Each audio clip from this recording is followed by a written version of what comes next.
What we're going to do today is we're going to bend a couple of sides. I want to demonstrate my new soft cutaway bender. And the first thing I do before I bend my sides is I prepare them so that once they're bent, they'll be at the right profile. On the guitar, the top of the guitar, the side that meets the top is flat, it's straight before it's bent. But the edge that meets the back has to meet the contour of the back. The back has an arch to it. It's a little thicker at the tail than it is at the head. And as that arch, that spherical arch goes around, it varies the thickness of this side as we go around. My computer is able to model that, and I'm able to unroll that surface in my computer model, and then I can cut that profile into the sides before I bend them. That way, once they're bent, they're at the right profile and I don't have to do a lot of carving on them to get them to fit up with the back. So these two sides are laid out and they're ready for the laser to cut them out. I've done this with my CNC router. You could do it with a pattern and a pattern cutting bit, or however you wanted to do it, but I'm using the laser since that's easy. With the parts in the laser, then I'll just turn on a little vacuum to get rid of the crud and a little air to blow on the part, and we'll let her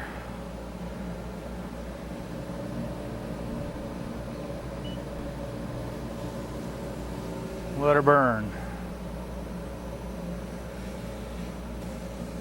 and hopefully that won't be hard on your camera lens.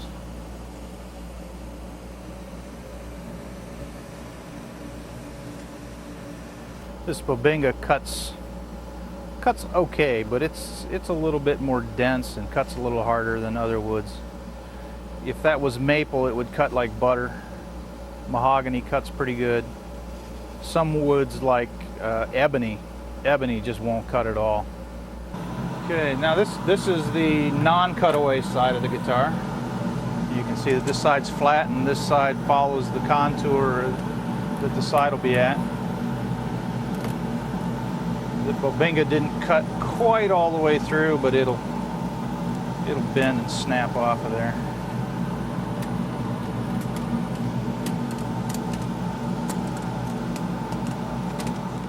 Here's my two sides that we just lasered.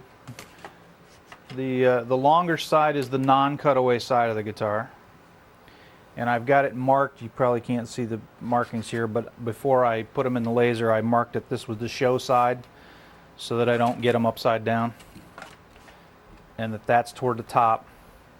On my table here, I've got a layout of my side so that I know where the center of the waist is, so I can just lay that out from end to end and make a little mark at the waist.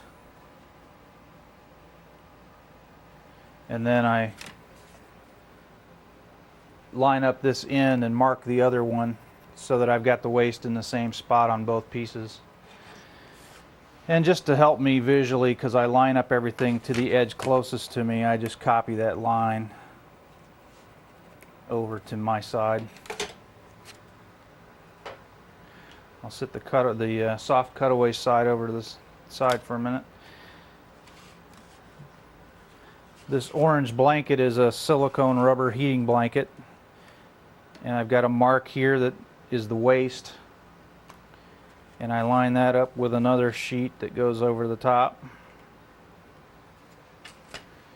And to keep everything from getting all crudded up with the oils in the wood, I just use a little masking paper from the local paint store.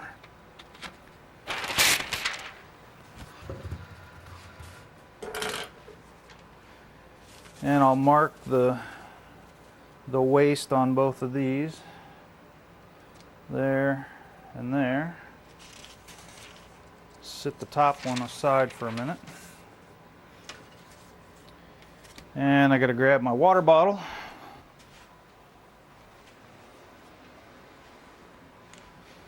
And I'm just going to spray it down with water. So there it's wet. Line up my waist mark with my pencil mark there, make sure my pieces underneath are still lined up. Put the top piece on it, and the top mark lines up with all the rest. And use some of these handy dandy paper clips to hold everything together to get it over to the bender. So there, it's all sandwiched up. This is my side bending fixture. This is essentially a Fox bender. Anybody who knows guitar building will recognize Charles Fox and his side bender.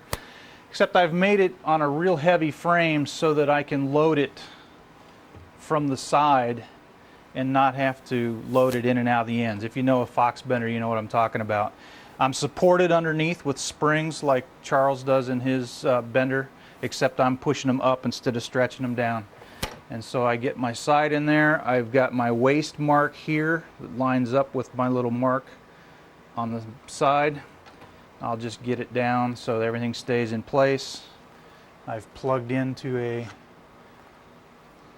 controlled heat source.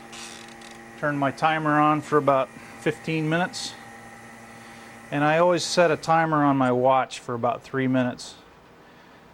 The reason I set it on my watch for 3 minutes is if I get distracted by the phone or somebody comes down and starts talking to me and I forget what I'm doing, my watch goes off and reminds me that I'm about to burn something. And there's the phone, see? After about a minute to 2 minutes, I know that it's heating up. I can feel it heating. I've also got a little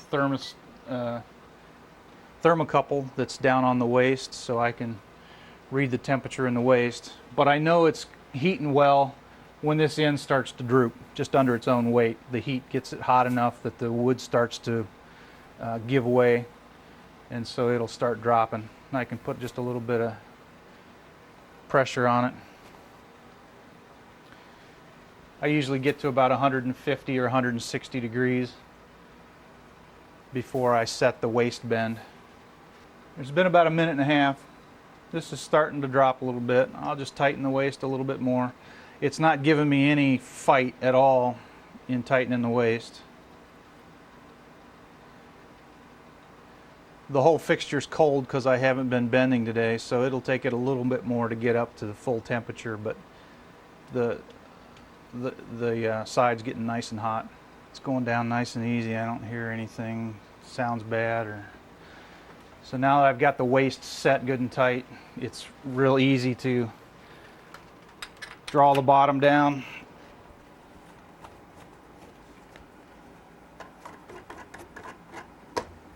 Crank it into place and put some tension on the end of the slat. There's my reminder. Restart that.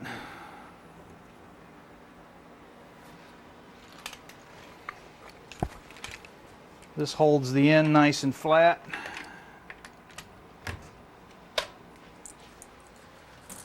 And then I'll pull the top around. Just putting pressure on it with my hand. And then crank it down tight.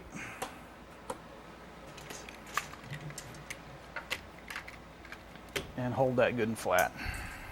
Now when I start pulling this out, you'll see that this is rising with it, which can fight me getting it out of the bender. So I can just push that down, and that keeps that support from getting in my way. And because I can get it open like that, it's real easy to get the side out of the bender.